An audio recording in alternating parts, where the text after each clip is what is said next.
The room is still. Only the soft hum of your computer and the blue glow of your screen. You know you shouldn't take another trade. You know it. Your body knows it. Your heartbeat knows it.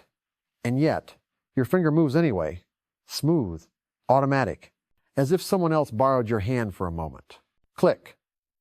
A tiny sound, but it lands like a confession.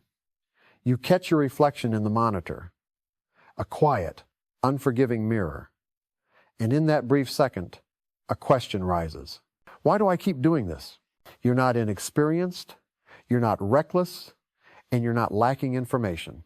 Still, there's a pull, subtle, familiar, pulling you back into the market like a tide you never learned how to fight. Mark Douglas calls this the danger of random rewards. Those wins that come from pure chance, without structure, without logic, yet your brain saves them as proof of ability. And in The Disciplined Trader, he explains, the market is an unstructured environment. No beginning, no ending, no rules that match how your mind was trained to operate. A place where illusions grow easily, where one lucky win becomes emotional bait. Maybe you had one of those wins. A single trade that wasn't supposed to work, but did. And that moment, that flash of dopamine, became a seed. A seed your brain keeps watering, whispering, try again. It might happen once more. No one warned you about that part. No one told you that unpredictability is one of the strongest psychological reinforcers. Not money, not profit, but the hope that the next click might feel like the first one. You think you're choosing your trades, but maybe the trades are choosing you. And if there's a part of you that's quietly steering your hand, would you dare look at it? Because before you can understand why you can't stop overtrading, you need to understand how your brain and the market quietly work together to keep you in the loop. Before you can break the loop, you have to understand the place where it begins. Not the market, but the mind that meets the market. Your brain wasn't designed for candlesticks, volatility, or chaotic price movement. It was built for survival, for predicting danger, for recognizing patterns that once meant life or death. And when something unpredictable rewards you, your brain reacts more intensely than it does to a guaranteed reward. Neuroscience calls this intermittent reinforcement, the strongest form of behavioral conditioning we know. A predictable win feels good, but a random win, it hits deeper, faster, harder. It tells the brain, keep doing that. Something good might happen again. Mark Douglas explains why this is so dangerous. In Trading in the Zone, he writes that wins and losses come in a random distribution, even when you have an edge. You can do everything right and lose. You can do everything wrong and win. And your brain, unprepared for this, starts forming meaning where no meaning exists. But Douglas goes even deeper in The Disciplined Trader. He says the market is an unstructured environment. No clear rules, no beginning, no ending, no external boundaries that tell you when to stop. You bring your own structure, or you bring none. And when there is none, the mind fills the void with impulses it hasn't resolved. That's why traders overtrade. Not because they're undisciplined, but because the environment offers unlimited freedom while the mind secretly longs for certainty. The conflict is subtle. Your brain wants patterns.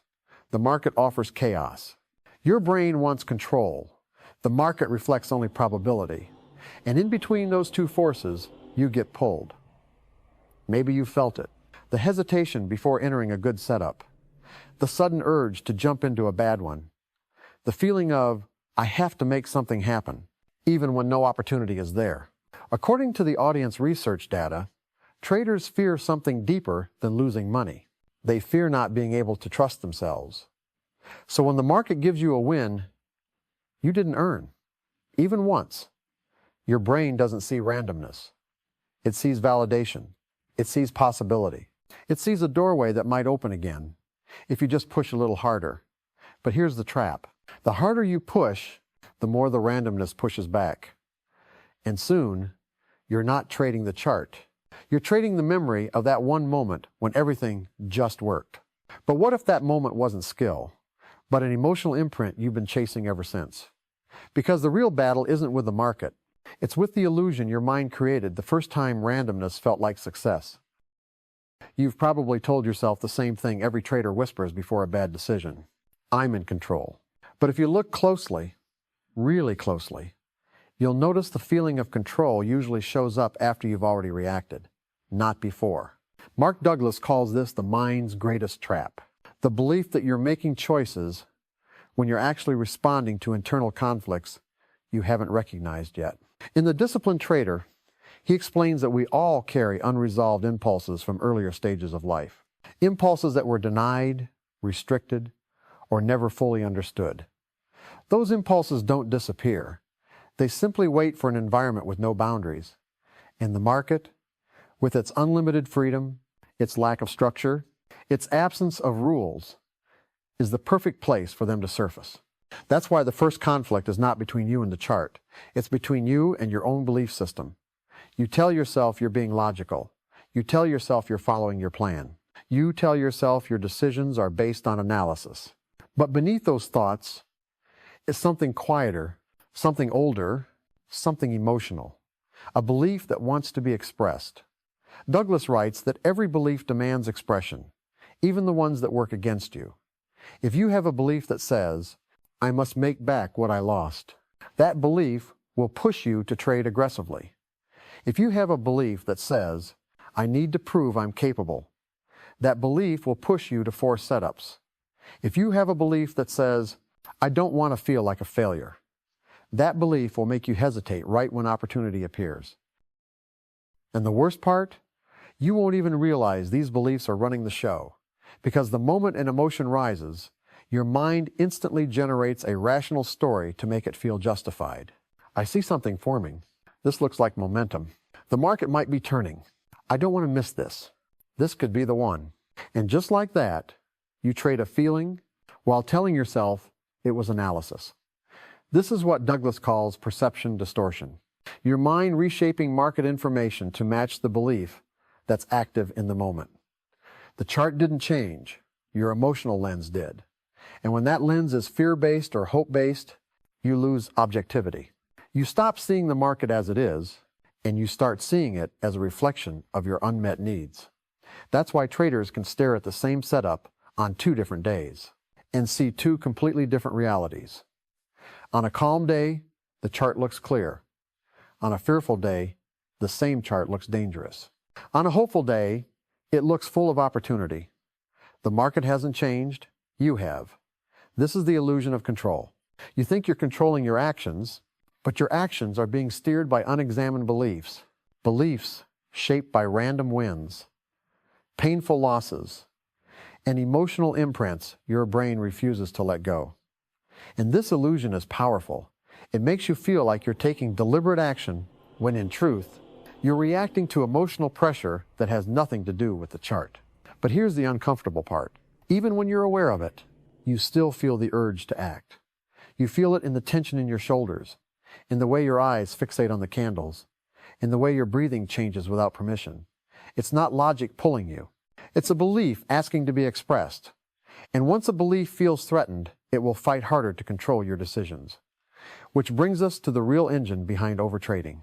The psychological force that rewards you just enough to keep you trapped, yet unpredictable enough to keep you chasing. Random rewards. There's a reason you can't walk away. And it isn't greed. It isn't strategy. It isn't even the market. It's the way your brain responds to unpredictable rewards. In Trading in the Zone, Mark Douglas explains a truth that most traders refuse to accept. Your wins and losses come in a random distribution. No matter how good your edge is, you can follow every rule and lose. You can break every rule and win. But your brain doesn't understand randomness. It wasn't built for it. It was built to find patterns and to attach meaning to anything that feels good. So when you experience a win you didn't earn, a win that wasn't logical, wasn't consistent, wasn't part of your edge, your brain doesn't categorize it as luck. It labels it as hope. Hope is powerful. Hope is addictive. Hope tells you, do it again. It might happen once more. This is the core of intermittent reinforcement. One of the strongest psychological conditioning mechanisms ever discovered. A predictable reward creates interest. An unpredictable reward creates obsession. Douglas compares this to casino behavior. A gambler doesn't get addicted because they win often. They get addicted because they win just enough. And at the most unexpected moments, that tiny burst of dopamine, that one candle that suddenly goes your direction, that one trade that should have been a loss but wasn't, becomes the emotional imprint your mind keeps chasing. And because the market is an unstructured environment, as Douglas describes in The Disciplined Trader, there is nothing stopping you from acting on that impulse. There are no doors closing, no limit on attempts, no external authority telling you to stop, unlimited opportunity, random rewards, and emotional memory equal the perfect trap. And it's invisible, because every time you overtrade, your mind creates a story to justify the emotion. I'm reading momentum. I see something forming. This looks like a reversal. I don't want to miss a big move. This one could change my day. But the truth is simpler. You're not trading the setup. You're trading the possibility of feeling that old dopamine spike again. You're trading a memory. This is why traders can execute flawlessly after a loss, but fall apart after a lucky win. A loss makes you cautious. A lucky win makes you hopeful. And hope, in trading, is never neutral. Hope makes you increase size. Hope makes you skip confirmation. Hope makes you ignore risk. Hope makes you chase the next trade even when you're not available. Not emotionally, not mentally, not structurally. According to the audience insight data, most traders don't fear losing money as much as they fear losing control. But random rewards create a deeper fear, the fear of missing the next unexpected win. That fear is subtle. It whispers. It doesn't yell. It shows up in the silence right before you click. It shows up when you look at the screen and feel something rising, a mix of curiosity, urgency, and anticipation. It feels like intuition, but it's not. It's emotional conditioning. Douglas explains that when you don't understand randomness, your mind assigns meaning where none exists. Every green candle looks significant. Every pullback looks intentional. Every tiny movement feels like a sign. But the market isn't giving you signs. It's giving you information. You're the one turning it into a message. You're the one turning it into hope. And hope is the exact thing that blinds you to the trap you're walking into. Because random rewards aren't just unpredictable. They're powerful enough to reshape your beliefs. And once your beliefs shift, your behavior follows. But here's the part that most traders never realize. If randomness can shape your beliefs, then awareness can reshape them back. Now the question becomes, are you ready to look at what the market has been mirroring all along? At some point in your journey, you have to face a truth that Mark Douglas repeats over and over. The market doesn't create your attitude. It reflects it. For years, traders search for answers in charts, indicators, setups, systems, strategies, anything outside of themselves. But the turning point comes when you realize the market is not reacting to you.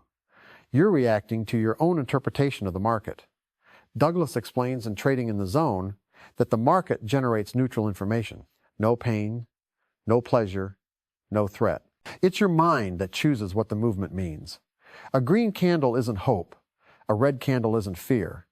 They are just colors. Your emotions supply everything else.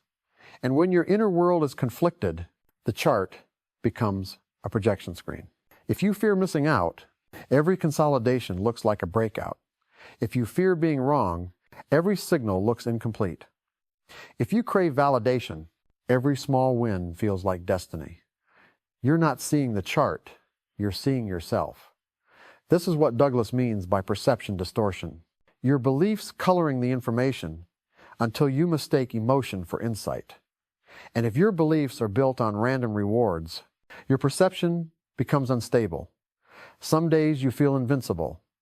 Other days you feel lost. The market didn't change. Your internal structure did. In The Disciplined Trader, Douglas writes that beliefs demand expression.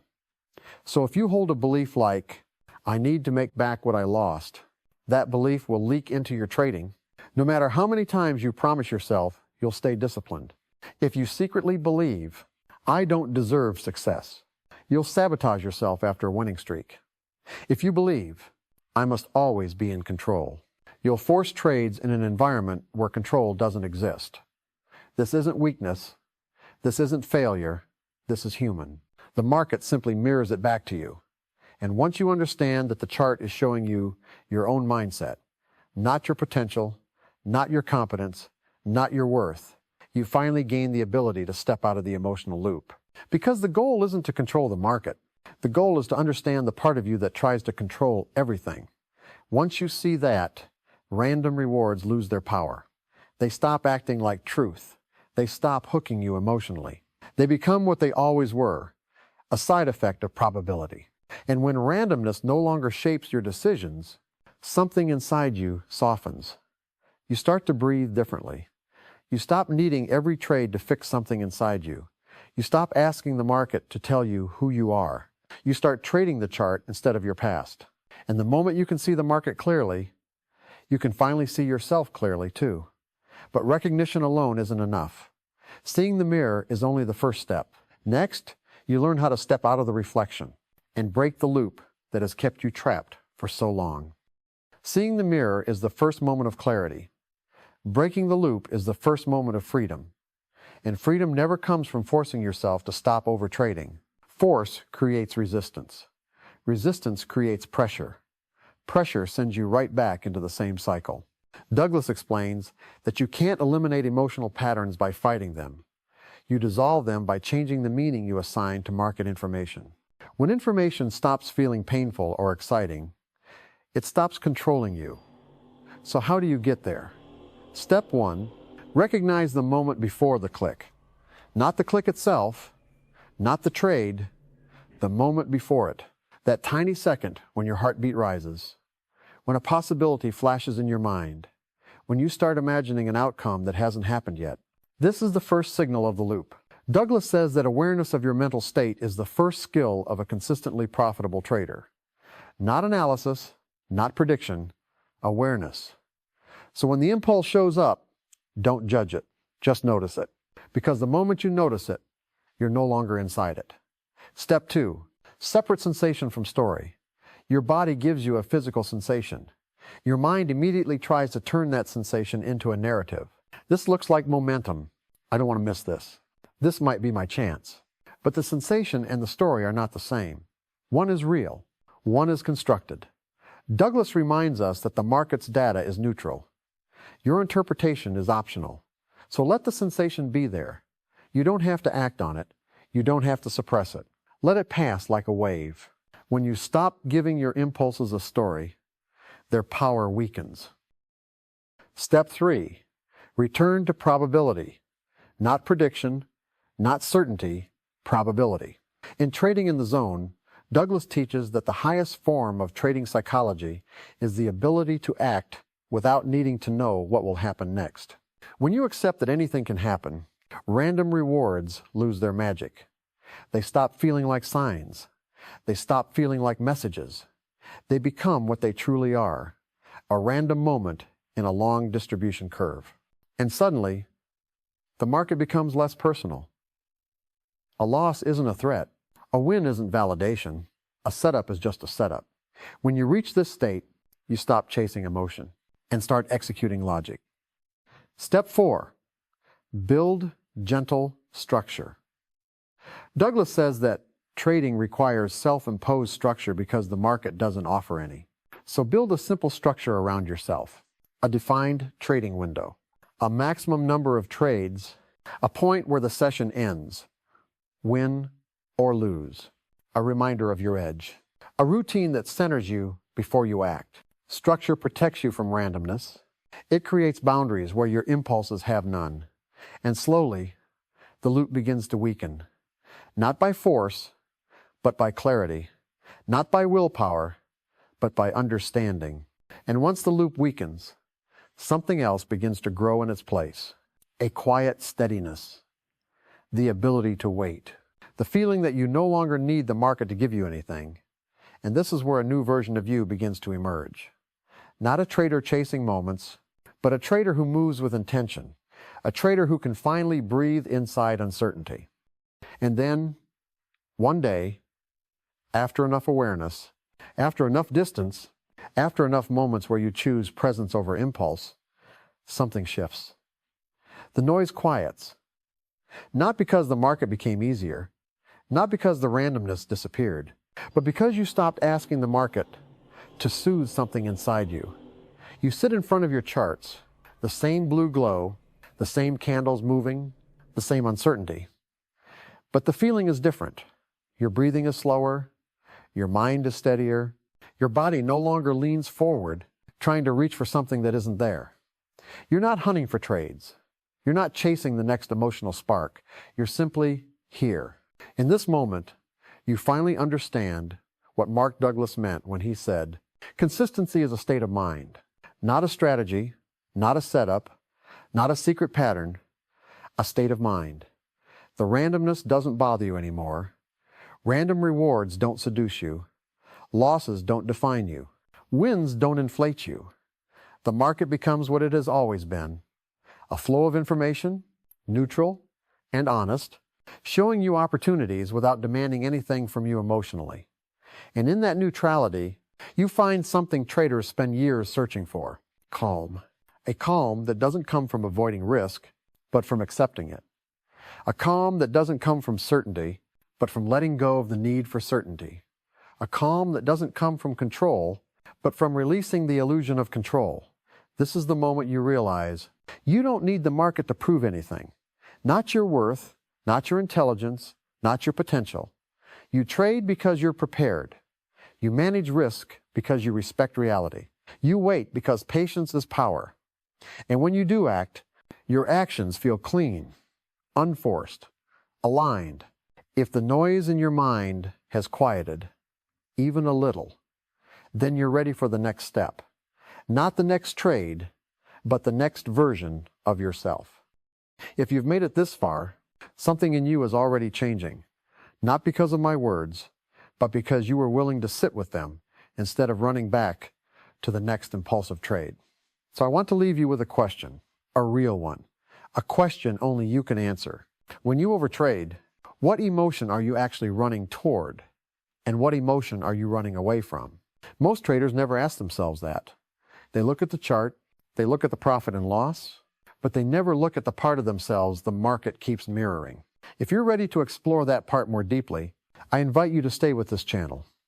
Not for signals, not for hype, but for the space to understand your mind, the real edge behind every consistent trader. Share your answer in the comments, not for me, for you, for the clarity that comes when you name what you've been carrying. And if you want to go further, the next video will take you into one of the most misunderstood ideas in trading psychology, how your perception of risk shapes your entire trading identity. As the screen slowly fades from your eyes, notice what feels different inside you. Not the chart, not the candles, not the outcome of your last trade. You, the calm you feel right now, didn't come from a perfect setup or a lucky push in your direction. It came from seeing yourself clearly, maybe for the first time in a long time.